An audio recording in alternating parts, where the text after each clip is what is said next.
Well, hello and good morning. Another Sunday coffee with Dr. Childress here.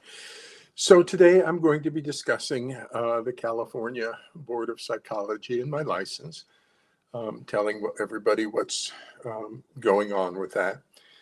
So if you're not aware, hopefully you're aware, Doctors Burnett and Lorandos filed a board complaint against me at the California Board of Psychology because I was harshly critical of their judgment and the professional practices. And so coming in the last part of December, we had a 3-day hearing on that.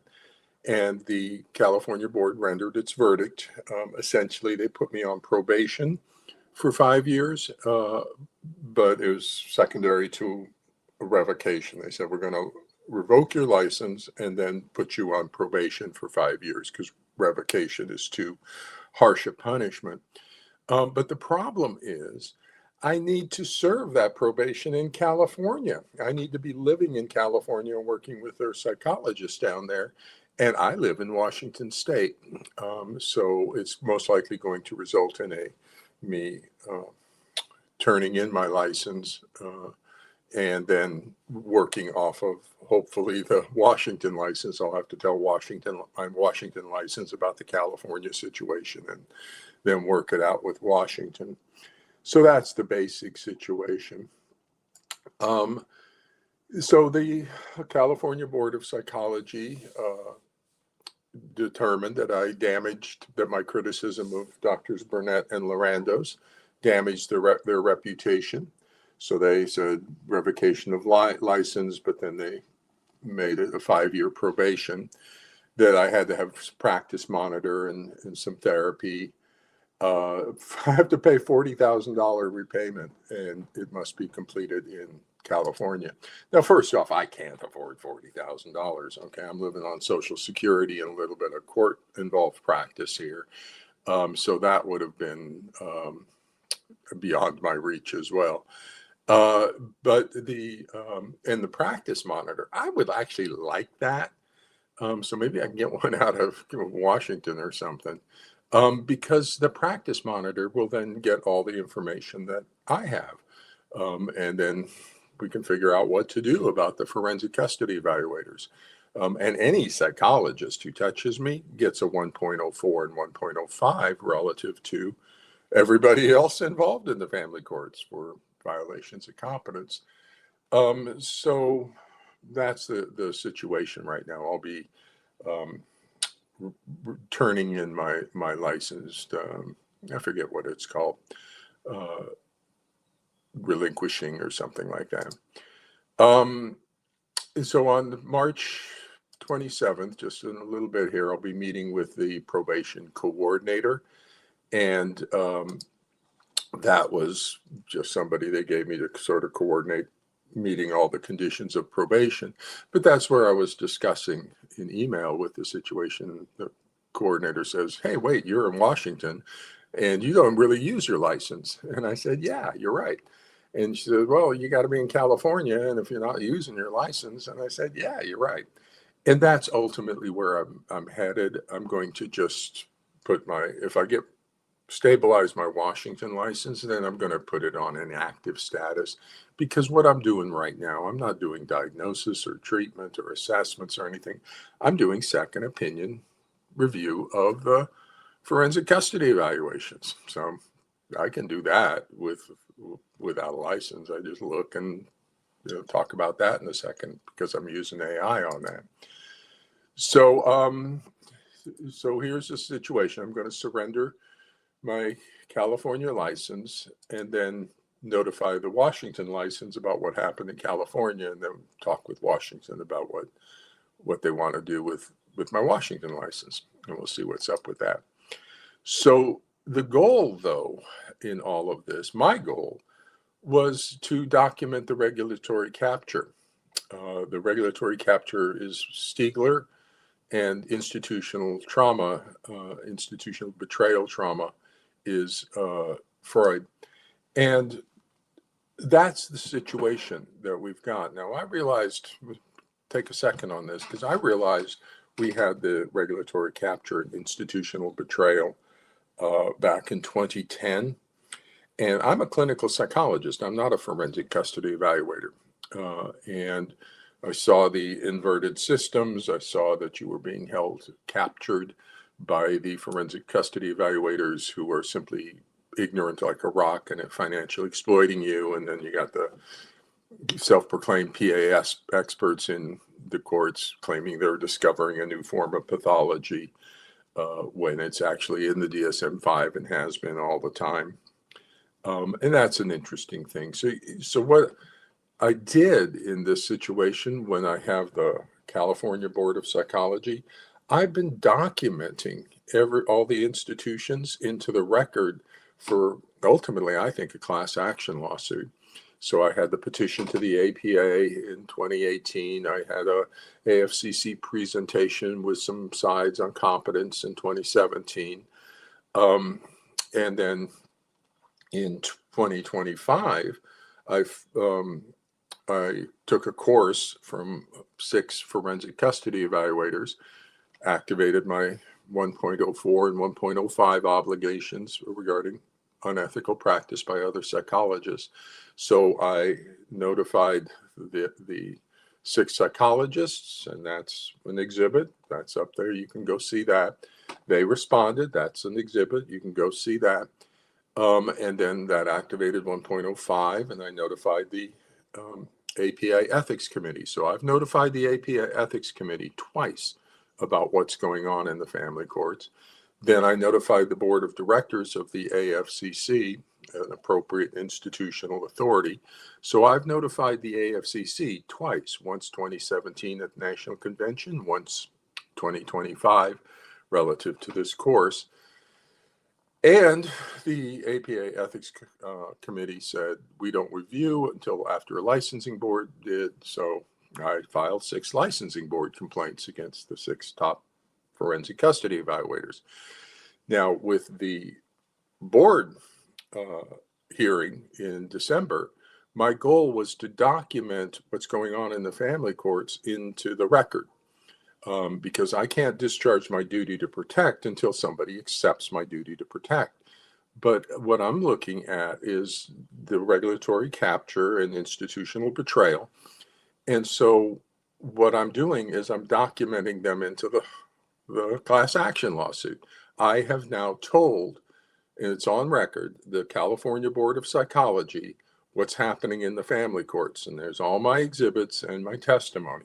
I haven't got my testimony yet. I still got to request that off of the court reporter people.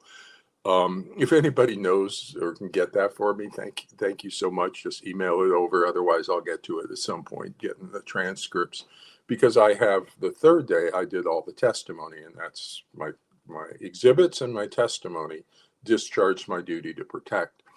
And this situation in the family courts requires human sacrifice, and I'm the human sacrifice. Okay, and everybody's going to learn about me and know what I say and begin a discussion about the PAS and made up pathology and made up custody. Everybody makes stuff up over in the family courts, make up new forms of pathology, new forms of assessment, new roles for them. They just fabricate everything. We need to get back to the DSM-5. We need to get back to clinical psychology, diagnosis and treatment. There's a major psychiatric disorder, a persecutory delusion. That's a result of a narcissistic borderline personality collapsing into persecutory delusions, and they pose it on the child. That's child psychological abuse.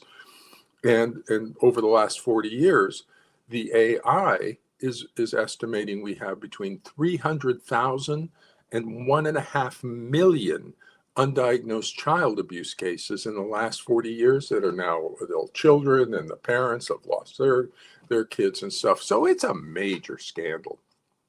And the issue is that the pathology, the pathogen, the forensic custody evaluators and the Gardnerian PA experts cannot make contact with the information I'm holding about the DSM-5 and attachment and all this information, because all of a sudden the moment they start talking about it, they disappear. Their careers disappear. New York Blue Ribbon Commission said the forensic custody evaluations are dangerous, harmful to children, lack scientific and legal value, produce potentially disastrous consequences for parents and children. So why are the licensing boards allowing this dangerous thing with their population? And I'm a whistleblower, and instead of doing something to protect the citizens, they silence the whistleblower. And so that was my goal, is to document the licensing boards into the situation. So now I've got them documented twice, once on the board complaint and the exhibits and testimony, and once or 6 times on the 6 board complaints that went out across many jurisdictions. And so I'm looking at the not only the California board, but the Association of State and Provincial Psychology Boards. That's the overall umbrella organization for all 50 state licensing boards. So at some point, they're going to have to stop the forensic custody evaluations and say, we need to get back to clinical diagnosis. They're withholding the clinical diagnosis from everybody and giving you only the custody evaluations. And the moment they do that, though, there's no mental health services in the family courts because no one's competent. And so it's just going to be an absolute mess. And everybody's going to be coming over and saying, it is a delusional disorder. Dr. Childress is right, and all this kind of stuff. And I don't know. It's going to be really, really a mess. I call it a phase of institutional collapse. And we kind of see it parallel process a lot of places. So what this has basically done is damaged my testimony and ability to help you. Because, now opposing counsels, every time I testify, they're going to bring this up and say, weren't you sanctioned? And I say, yeah, because I'm a harsh critic of this made up pathology label. So I think I can probably get through the cross-examination, and everybody's going to know who Dr. Childress is. That's the situation that is moving, that I'm becoming a known entity in the family courts. I'm directly challenging the forensic custody evaluators. If and when the forensic custody evaluations end and clinical psychology diagnosis and treatment return, the forensic custody evaluators lose their career.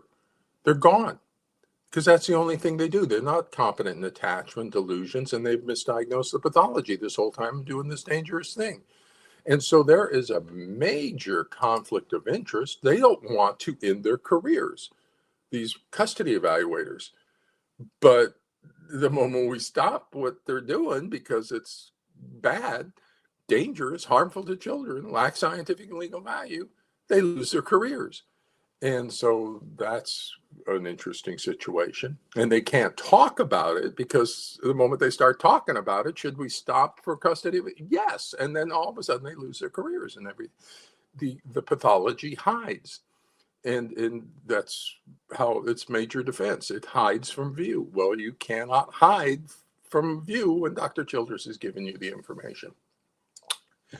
Then the moment the DSM-5 diagnosis returns, the self-proclaimed PAS experts cease to be experts and they lose their career. They're not experts in attachment or delusional thought disorders or anything. They're just making up a new form of pathology. We go back to the DSM-5. We don't need new forms of pathology. It's a persecutory delusion. It's child psychological abuse.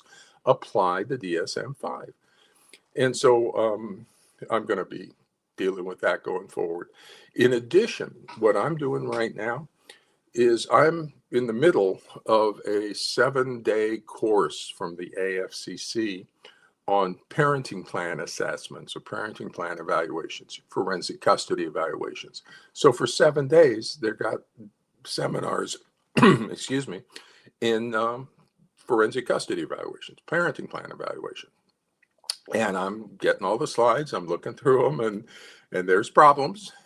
So once I get settled in and a couple of weeks out, I'll be dealing with that issue. I'm likely going to have 1.04 and potentially 1.05 obligations.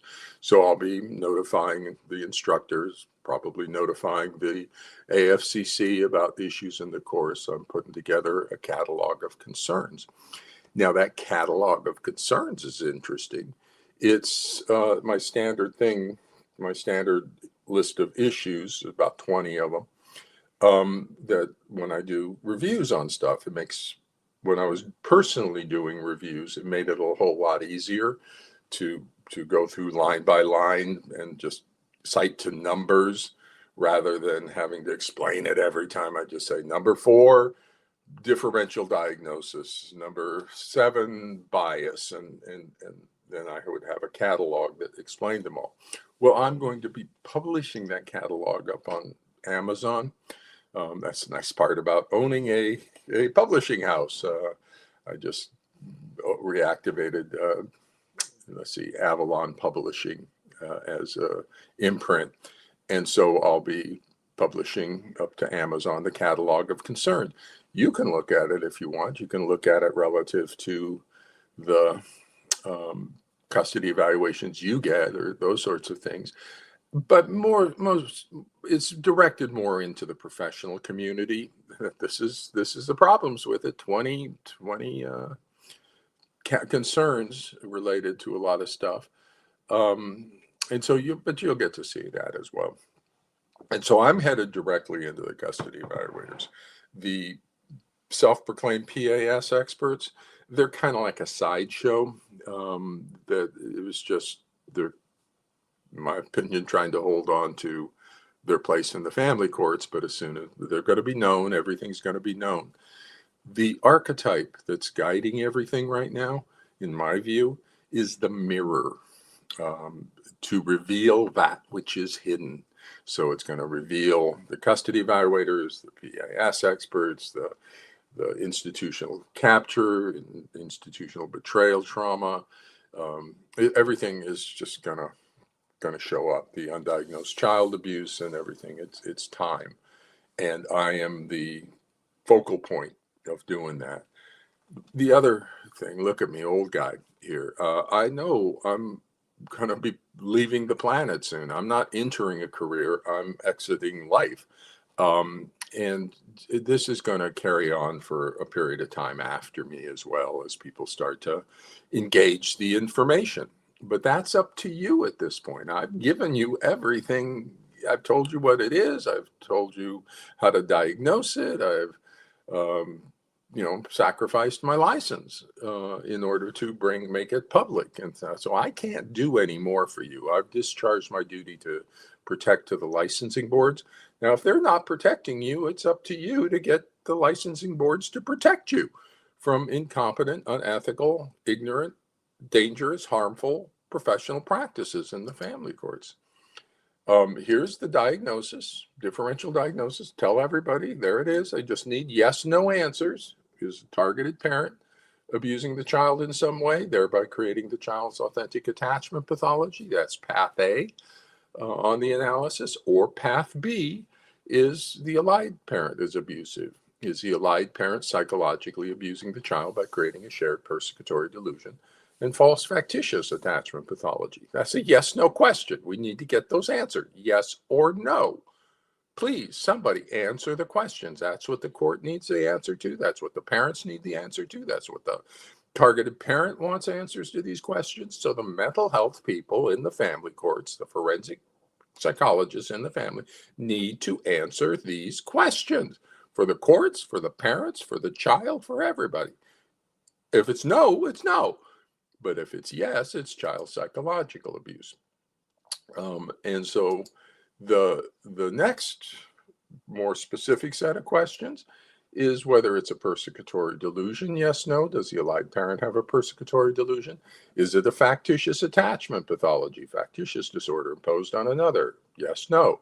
Spousal psychological abuse. Is it the spousal psychological abuse of the targeted parent by the allied parent using the child as a weapon? Yes or no? The answer is yes, yes, yes. And we need to protect the child. We need to protect the parent from the abuse. So what I'm doing right now in the family courts, I have kind of three things, three vectors that are doing. I'm doing AI augmented document review. I'm going to be writing books, and I'm going to be collapsing the forensic custody industry. So the AI, that's what I'm working on this weekend and a little bit coming forward. I'm kind of busy. But the two most recent AI augmented reviews I did were kind of interesting. I did like a 3-year review of Our Family Wizard email exchanges, and I couldn't do that as a human. 3 years of Our Family Wizard and reading through that, and AI does it really well. And so I just prepared the documents, uploaded the documents, and the AI tells me whether it's path A or path B showing up in the Our Family Wizard. And it can give me probability estimates because it's a large language model, uses Bayesian statistics. It's looking at the communication dynamics, path A or path B. And so it can tell me path A is like 10% and path B is 90%, which again, humans can't do. And it's go argue with the AI. That's where damaging me and trying to damage my credibility by attacking me is not going to work at this point because AI is here. I've been in the family courts for 15 years. Notice I've flown under the radar for 15 years, but I'm at a point now where I'm directly encountering the forensic custody evaluators, and I'm going to be damaged. They want to destroy me. If I had gotten into the system, the inverted system earlier, I wouldn't have the standing now to get all the attention and get through the situation. They would have just collapsed my career. But in this case, I'm actually crossing a boundary threshold. Where I'm Dr. Childress, I'm no longer a psychologist in the family courts. I'm Dr. Childress. And when I collapse the forensic custody industry, then everybody knows me. And as that starts to happen, and everybody's going to know those diagnostic, yes or no, a diagnostic checklist out of Dr. Childress. Everybody's going to know what I say. And I did a Our Family Wizard, and what I've been working on this weekend is text messages. I have a client who gave me years of text messages. That's not something a human can do. AI can. I put in the AI text messages, and the AI looks at them and says what it sees on those sorts of situations. But the major focus for the AI review is on the forensic custody evaluations. Every time they do one, it's going to come back problematic. You're going to have to get a hold of me. I'll do an AI review of it and take a look at it. We'll put it all together, catalog of concerns. We'll deal with the faulty AI sort of thing. Your attorney wants to introduce that into evidence. The opposing counsel is going to say, weren't you sanctioned by California? And I said, yeah, because I don't believe in making stuff up. I believe in the DSM-5 and its retaliation, in my view. And so when you're a whistleblower, when you're seeking to end the careers of various people, the forensic custody evaluators, the self-proclaimed PAS experts, they're all going to vanish because they're made up stuff. And once we get anchored on the DSM-5 and real stuff, they disappear. Well, they don't want me around. They want to get rid of me. That was the Oregon sanctions. I still have documentation on that. So I anticipate I'm going to leave the planet, and for 40 years, you guys can talk about what went on over here. So I'll be into AI document review. That's where I'm going to head. And as I said, I'm on Social Security, little court-involved practice. I don't need much to get by in the world. And so hopefully I'll be able to consult with you guys. Once this settles down and I put my license on, my Washington license on inactive, so then I'm just a consultant. And I'll consult with people and talk with people, and we'll deal with that once we get there. But that's where I'm headed. In addition, the books. Okay, I need to start writing books. The first book up on the agenda is a diagnosis book. So I'll write the diagnosis book, hopefully this spring, and then a second edition, Foundations. And then I want to shop those to a standard publisher along with some of my booklets and stuff. Then I want to write a book on AI psychology.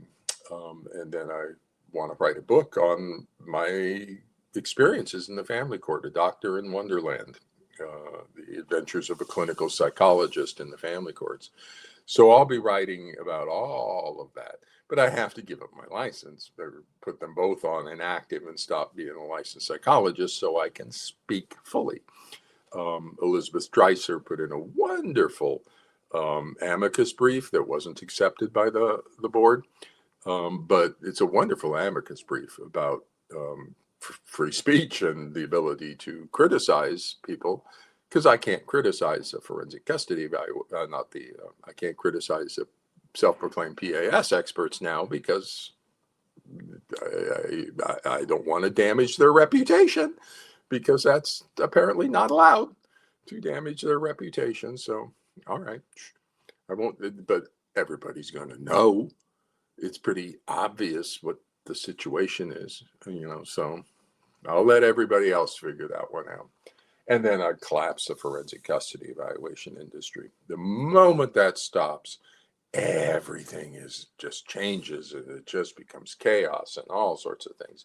Now, I can come back in and do all sorts of trainings to get your competence in the family courts. Oh, absolutely, I could do those sorts of things. But you got to get rid of the custody evaluations. You got to get back to clinical diagnosis. And then I can tell you about attachment and delusional thought disorders and stuff like that. But we'll deal with all that going forward. So the situation as it stands now is, in my opinion, it's up to you. It's going to take a class action lawsuit because of the institutional capture, the regulatory capture, and institutional betrayal. There's no solution within the system. And I see their class action as 50 state licensing boards, the APA, the AFCC, and forensic custody evaluators as the defendants.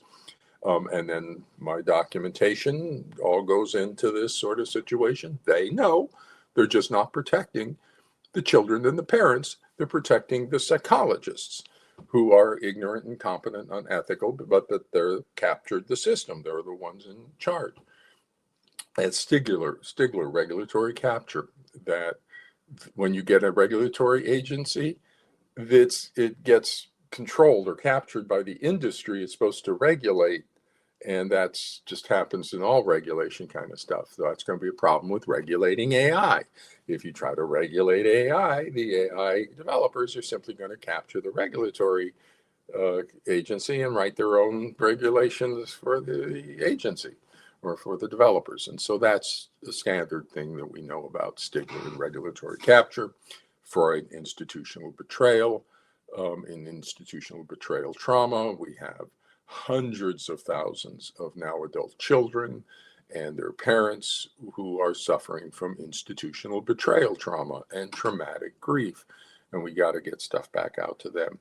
If you want to look at the relevant exhibits, I suggest you look at the exhibit on the 2013 emails of Dr. Burnett. I recommend that you look at the Claude analysis. And the Claude, I think it's 2022 and 23 exhibits. It's the first Claude is about the impact of parental alienation on the children. And so Claude estimates that since 2013, there's been about 300,000 child abuse cases in the family courts that have not been diagnosed, because we're using this euphemism of parental alienation. As soon as we switch over to the DSM-5, all those children get protected.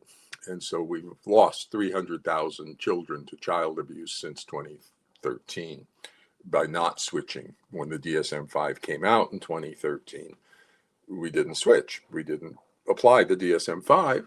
We kept doing kept doing the parental alienation. They did, whoever did. And so, so it's a bad situation. And one of the things about me, as I've been going through 15 years in the family courts, I keep saying the same thing. You keep showing up with the same problem, and I can't do anything. I tell parents, you need to go get a diagnostic assessment. They say, where? I say, you can't get one because the forensic custody evaluators aren't withholding that from you. So they're not giving you a diagnosis or a treatment plan. They're not giving you standard clinical care as usual. They're withholding that so they can do their custody evaluations for $20,000 to $40,000 that solve nothing. And so I'm just going around in circles. So something had to happen. And so if it takes my sacrifice and I'm gone, and okay, well that's what needs to happen then to stop the child abuse. And then you guys can argue about it for the next 40 years and figure it out. But we need to stop the child abuse. Stop it. Stop it. But nobody stops it. And so I don't know. So, also, I plan in May, something I just got to get to as soon as I have a chance. Yeah, I'm going to set up a clinical case consultation group in May of 2026. And what that's going to involve is a 6 months series. So from like May to October, once a week, Friday afternoon, late Friday afternoon, hour and a half for about 6 to 8 mental health people. And you can join my group. We'll meet once a month for 6 months. Relatively low fee, like $75 a group or something. And so we'll meet and talk about cases, talk about their cases, talk about the nature of the pathology and stuff. And I've run clinical case consultation groups before. That's pretty standard stuff. And when you're supervising interns and stuff. So we'll do that. And what I'm recommending to some of the parents I've just talked with in this recently is that you get your therapist to join my group, your family therapist, your individual therapist to join my group, and then they can get information about what the pathology is, and we can talk and their case stuff. And there's no court authorization or anything. There's no confidential information going back and forth, but they get to learn what to do and how to do it and get to learn about the knowledge that's involved. So I'll be starting that. And if I get more demand than just 6 or mental health people, I'll just open up another group. So I can imagine down the road in a year or two, I might have 2 or 3 of these case consultation groups going. I've given you the contingent visitation schedule, and that's let's see, do I have that right here? No, I don't. But that's available through Amazon. You can see the little book there, the contingent visitation schedule. Plus, you can go on YouTube. And I've done an APA presentation 24. It's up on YouTube, contingent visitation schedule. Go look at that. That's your treatment that I recommend for this. But it requires a diagnosis of the child abuse. And then how to diagnose attachment pathology or delusional thought disorders or child abuse in the family courts. I have a diagnosis series where I explain to you, everybody, the mental health people, it's designed for the mental health people, explain how to diagnose the pathology. I'm spoon feeding the mental health people the information, but they don't care because they're financially exploiting the parents. And they're ignorant and incompetent and lazy. And if we switch to diagnosis, then they have to leave because they don't do diagnosis. They do custody evaluations. So, and then we collapse the system and the scandal comes and all sorts of stuff happens. So no one wants to solve it. It's solvable. And here's important to understand. This pathology in the family courts has been absolutely 100% solvable for 40 years. 40 years. Diagnosis and treatment. Diagnosis, use the DSM-5, delusional thought disorder, factitious disorder, child psychological abuse. Treatment for the child abuse. That's a protective separation, the contingent visitation schedule, where you recover the child, you restore with the abusive parent with safeguards in place to make sure the abuse doesn't resume. Diagnosis and treatment. Diagnosis, DSM-5. It's a major psychiatric disorder in the allied parent. Narcissistic borderline parent collapsing into persecutory delusions, imposing it on the child. Please, somebody diagnose the pathology, diagnose the child abuse so we can get the treatment of protecting the child from child abuse. And the moment we do that, the problem's solved. We can solve these court cases within 6 to 12 weeks. High conflict court cases, 6 to 12 weeks. You don't believe me? Try it. Just try it. Just try applying the DSM-5 and see what happens. You'll solve it within 6 to 12 weeks. Child abuse, protect the child, recover the child, restore with the abusive parent. I have clinical case vignettes. You can go on my YouTube channel or go to my website and on the YouTube section, and these are all here. And so I give you clinical case vignettes. I tell you what the pathology is. I describe it. I have 2 on the borderline. I have 2 on the narcissistic pattern. Borderline pattern, narcissistic pattern, classically borderline mom, narcissistic dad. You can get a little variation on that, but that's what it is. And they're patterns. They replicate all the time, every single time, because they're so simplistic. This is a very primitive kind of pathology, delusional thought disorders. And so for the mental health people, withholding child abuse diagnosis covers up the child abuse. So mental health people, you have duty to protect. Start diagnosing the child abuse. But they're ignoring it, and then the pathological parent can just abuse a child and abuse a spouse, and it just continues because nobody's diagnosing the child abuse. So on the assessment for child abuse, in all cases of court-involved custody conflict involving severe attachment pathology displayed by a child rejecting a parent, a proper risk assessment for child abuse needs to be conducted to the appropriate differential diagnoses for each parent. And that's the problem with using euphemisms like parental alienation, resist, refuse, parent-child contact problems. Those are your 3 euphemisms. 1 from the old PAS Gardner people, and 2 now from the forensic custody evaluators. Resist, refuse, parent-child contact problem. None of those exist. They're just made up, fabricated labels that allow them to just make up whatever they want. Stop it. It covers up the child abuse. The court doesn't know it's child abuse if you're using parent-child contact problems, but the court needs to know this is child abuse or it's spousal abuse. Use the words. It's not inappropriate touching or inappropriate affection syndrome. It's child sexual abuse. It's not overly harsh discipline dynamic. It's child physical abuse. It's not parental alienation. It's not parent-child contact problems. It's not resist, refuse. It's child psychological abuse. Use the words so we can stop the abuse of children by a pathological parent. Drives me absolutely crazy.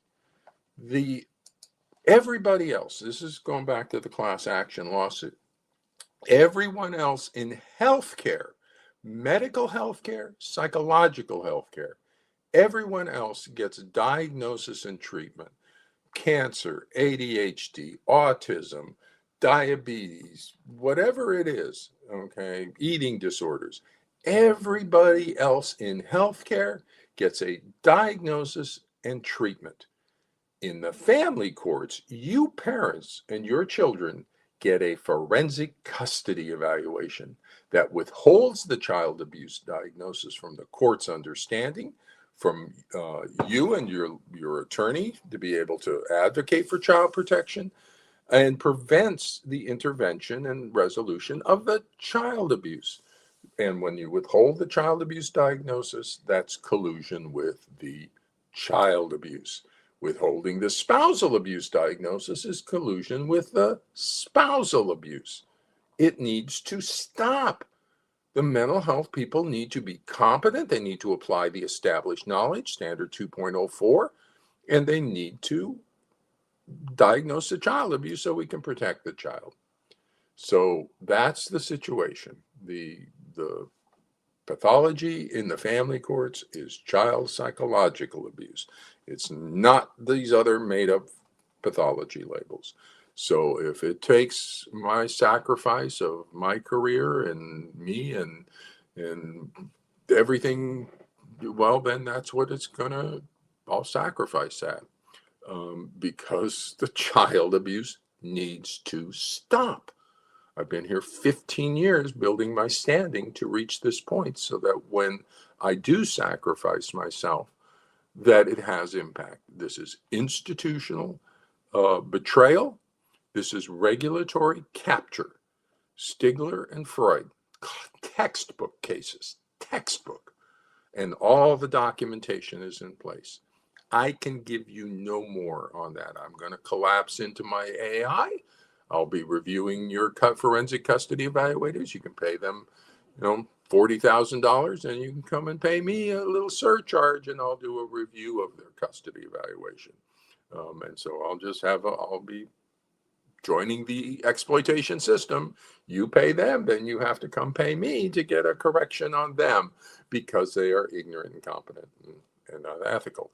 Meanwhile, I'll be going directly into the forensic custody evaluator saying, you're not 2.01 competent, you're not 2.04 competent, and that's a violation of 9.01, that's a violation of 5.04 teaching, and that's a violation of 3.04 avoiding harm, and we got 5 ethical violations. Do you care? We have 5 ethical violations on the forensic psychologist? No one cares. No one's enforcing it. No one. So with that, I'm going to head back to my day and all the stuff I have to do on Sunday. So good luck to everybody out there. We need to get this information out to the now adult children that it's institutional betrayal. You were betrayed by the institutions, by the people who should have protected you. It's not the fault. Your targeted parent did nothing wrong. You did nothing wrong. You got captured in a pathology of your parent that kind of distorted your perceptions of things.